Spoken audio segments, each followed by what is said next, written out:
Brian Bulllington in the clubhouse with a 66, leading the Illinois State Amateur. Off to a rough start on your first hole today. Yeah, I really can't explain it. I had a good yardage in, and the wind kind of caught it, and it hit a sand wedge in. It sucked off the green. I just didn't get it up and down, and it's kind of an interesting start. But I knew I had a lot more golf. So Obviously, got your game under yourself. You got to 7, carded one of the few eagles of the day. yeah, I had a great drive there. I hit a 7-iron in, and it was just a little bit short right of the pin, about 20 feet, and I honestly, it was a pretty straight putt, and I just tried to keep my head down, and it ended up going in, which was a great bonus. So After that, you seemed to go on a birdie binge. You got to 14, 40-foot birdie putt, just most nonchalant putt. Tell us about that.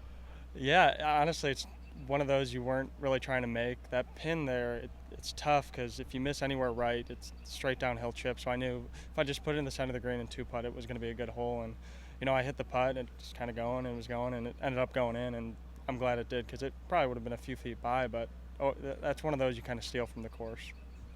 You got to the 18th tee, standing on the tee at 7 under par, knocking on the door of the course record, but found a little bit of trouble there on the last hole. Yeah, and honestly, like I said before, I put a good swing on a 3-wood, and the wind just kind of ate it up, and it kept going right and kind of kicked right and went into the hazard. It was just in the hazard, so I took a drop. Not an easy approach shot, especially with that pin today. I left it short. I didn't want to go long of the pin, so I kept it short, hit a good chip, and just missed the putt. So it's kind of how golf is sometimes. You've had a couple state amateurs under your belt, contended. How does it feel to be the leader after the first round?